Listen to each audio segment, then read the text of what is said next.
Hello, everyone. This is World Brain Day team on behalf of World Federation Neurology YouTube channel and social media team.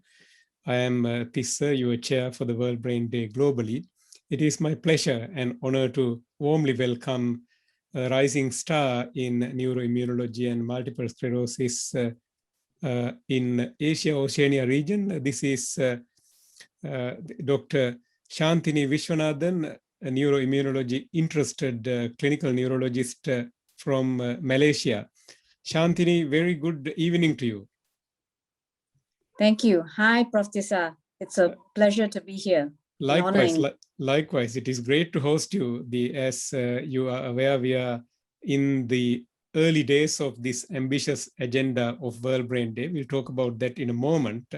But before that, tell our viewers who you are, where you are based at, and take us through your journey, how you became interested in neurology and neuroimmunology. Well, thanks for that question. I'm a neurologist practicing at the Department of Neurology, Kuala Lumpur Hospital. And I must say, I saw my first MS patient as a young registrar in neurology in 1999. Mm-hmm. And seeing that patient and managing her actually caused me to get an interest in this particular topic, as well as to further my interest in the many years following that in this particular area. Mm-hmm. Actually, at that particular time, that patient was diagnosed as multiple sclerosis. But as I followed her up, I realized that, and with the advent of better imaging as well as the biomarkers, that patient actually had neuromyelitis optica spectrum disorder. Mm-hmm. So that brought home to me the importance of getting the diagnosis correct, mm-hmm, in terms of managing our patients better. So that patient actually had a huge impact on my decision in joining neurology, as well as furthering my career in neuroimmunology. Mm-hmm.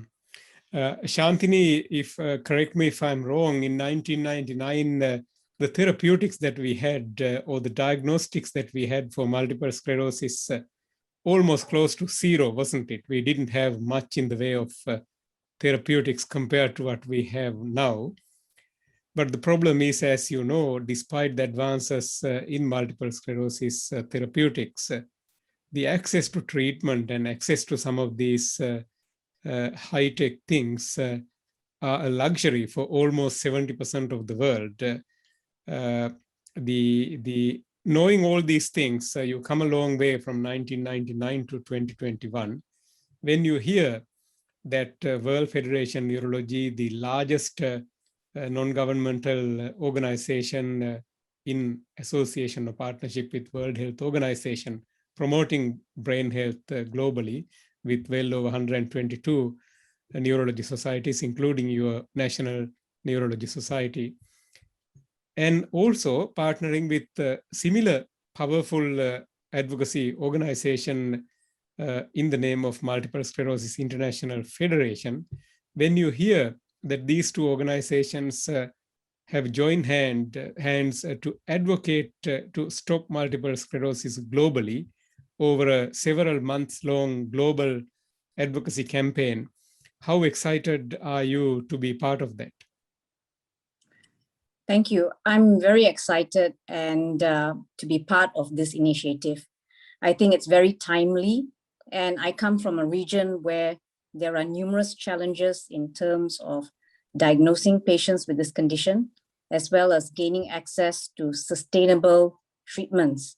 So I'm very happy that the World Federation of Neurology has recognized this, and together with MSIF, as well as other key stakeholders, they are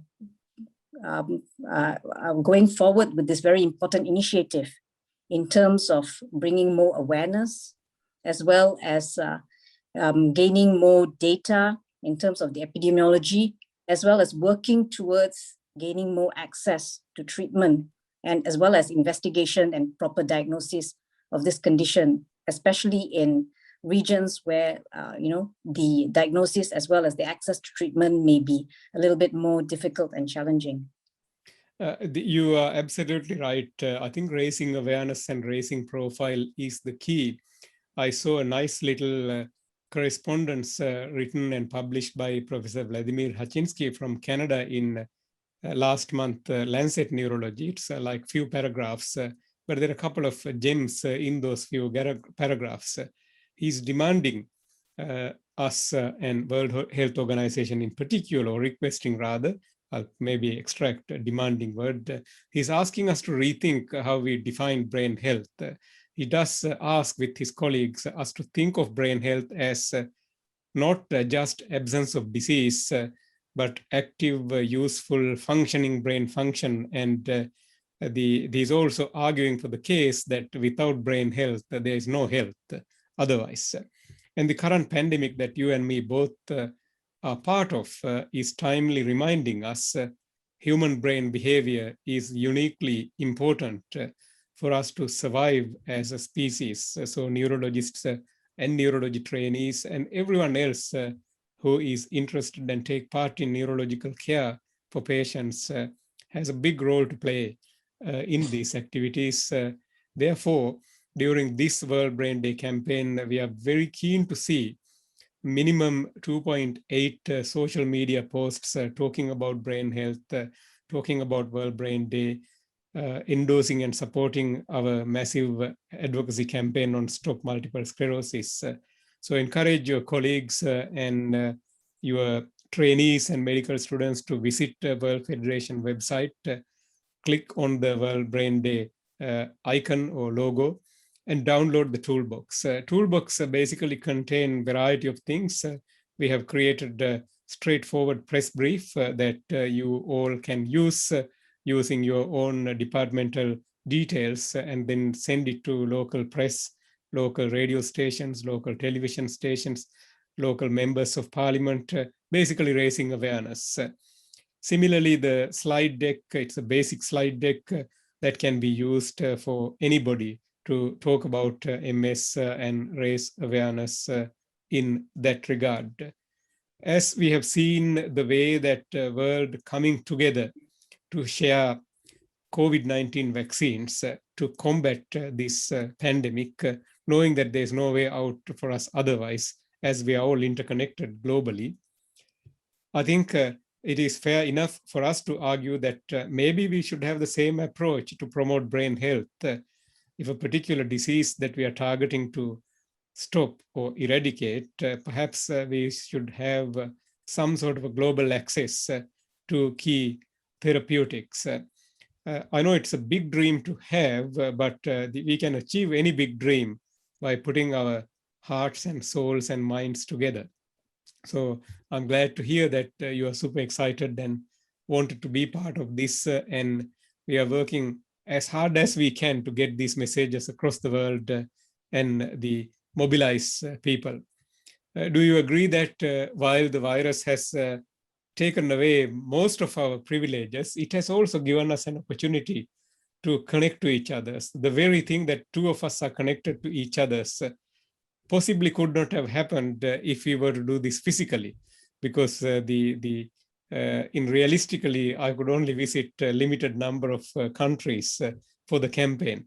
But since things have gone virtual, I think we have visited much more countries and we have spoken to much larger number of neurologists, and the campaign it has really taken a big momentum as best as we can see.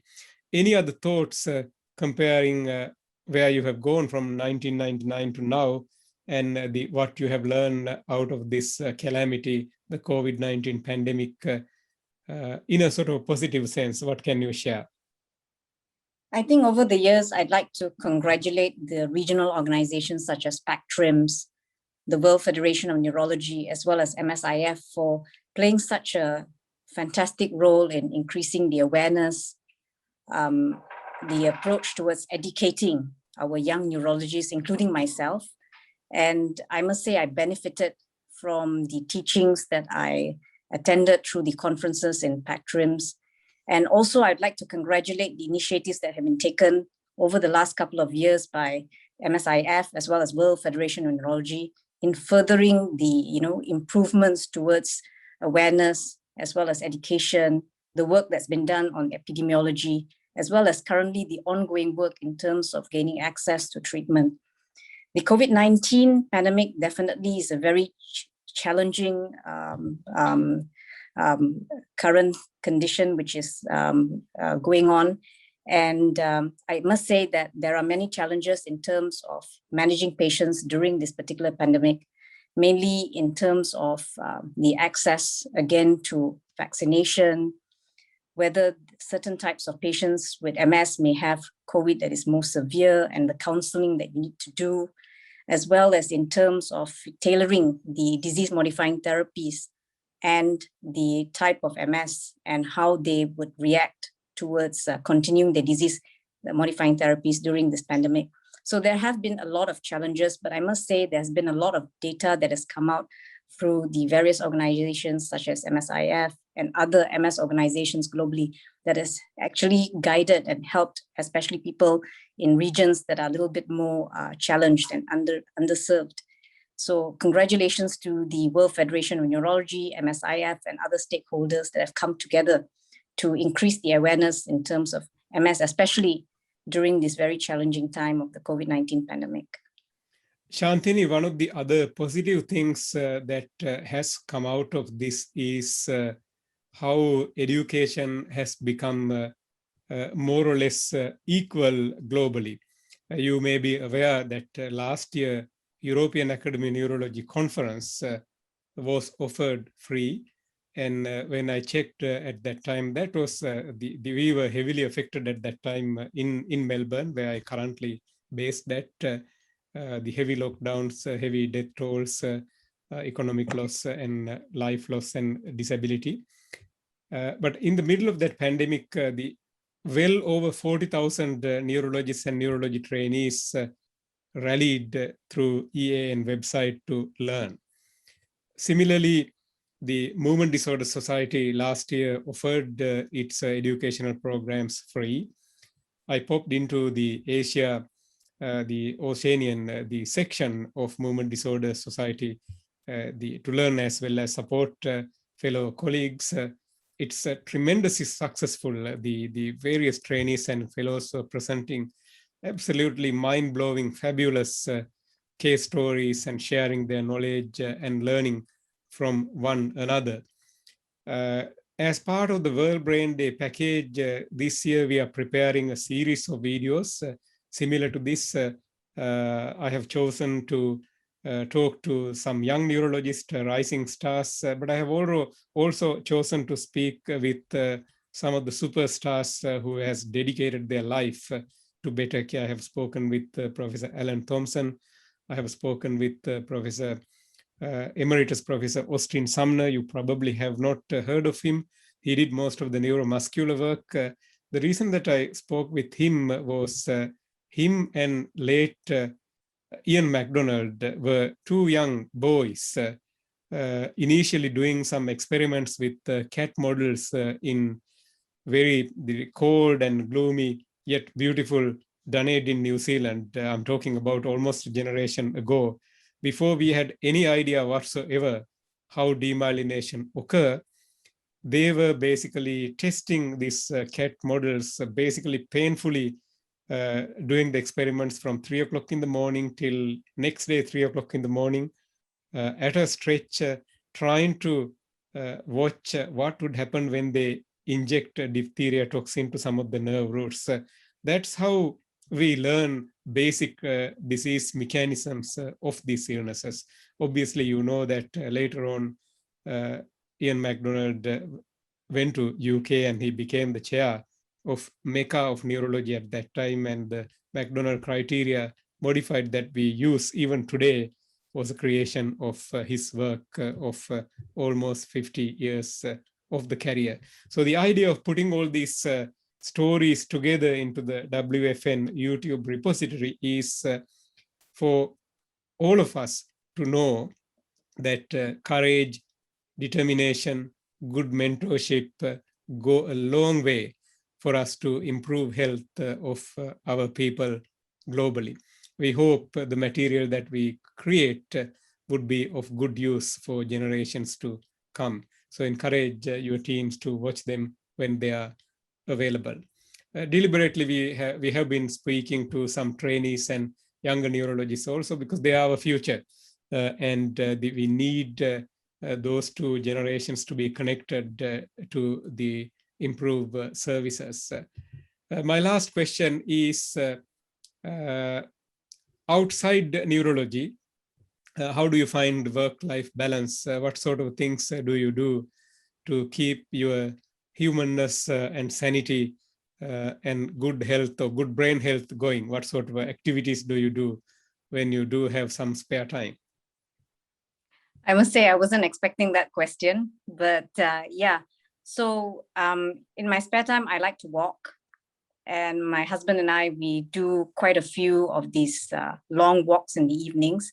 Mm-hmm. I do play a little bit of tennis. I'm not very good at it, but I do enjoy that. And aside from that, I must say that I like to meet up with my patients sometimes. We have a local organization. So that's one way of sharing their concerns, making myself available to them. So, I mean, in a small way, I think we're trying to all contribute towards improving the care as well as the access, that patients have to us. Aside from that, I would just like to say that I'm very impressed with what the World Federation of Neurology has been doing, and I feel that this is very important for our junior neurologists as well as trainees from our region, so that they can gain more exposure towards the basic neurosciences in terms of neuroimmunology, and so that they can build a better foundation. From there, they can create, innovate. So I hope these efforts will be, continued, and that our young neurologists in the region will definitely benefit in the future. Thank you so much. Absolutely, Shanthini, absolutely. I think you almost answered my last question. My last question was, what is your message to young neurologist, medical students and physician trainees who may be contemplating on a career in neurology? What do you say to them? I think when I started, it was more of service, and you learned at the bedside, and you examined patients, and patients taught you science, and you read and you improved your knowledge. And this was how it was done. But I think more and more now we know that basic neurosciences is very important. And I hope that the future generation, they also learn some of the basics, core and generic skills in this. And with that, they'll have a better foundation in terms of understanding diseases. And from there, I'm sure they will create and innovate. Thank you very much. Absolutely. I think you touched the importance of immunology. In fact, it's not a new field. The people talk about this for some time, but it hasn't been taken up by neurology community to a large extent now. It's called psychoneuroimmunology, how our brain, mind, and immune system is interconnected. There are sort of plethora of literature available now. Given the technology and given the post-pandemic forcing way of accessing education, I think the whole world is at your screen now, that you can basically access almost anything. I would add to those young neurologists to just open your ears and eyes, and there are a whole lot of clever people out there. Say, for an example, if you go and Google who is the current editor-in-chief for Brain Journal, you could see that he's a relatively young neurologist, but the way that he speak about cognitive neurology and the way that he dissect various syndromes and putting this brain-mind interface together is absolutely mind-blowing. And when you do them, you basically grow more synapses in your own brain, even though you are getting older day by day. So we should warmly encourage our youngsters to pursue a career in neurology and brain health. And it is basically the science of studying us, why we behave in a particular way. Thank you so much, Shanthini, with a short notice giving us some time. And we hope you would carry the flag of World Brain Day with your colleagues and your junior, the colleagues, as well as patients who are very important partners of this business to have a successful World Brain Day campaign. And do remember to write your reports to our official journals. World Neurology warmly welcome any submission from anybody. You do not have to know editors or anybody. You can just submit your work. Stephen Lewis, the Continuum Journal editor-in-chief, is the main editor-in-chief, and Walter Struhal from Linz, Vienna is the co-editor. They are very much looking forward to have global the submissions. Because it is web-based, we do not have a sort of a significant limitation. So make sure that every World Brain Day activity that you all are doing, you are reporting back to our journals. Take care and all the very best. And good luck with your MS work also. Thank you very much for having us. Thank you very much for having me on this session. Oh, it's a Bye. pleasure, Shanthi. Take care. Bye.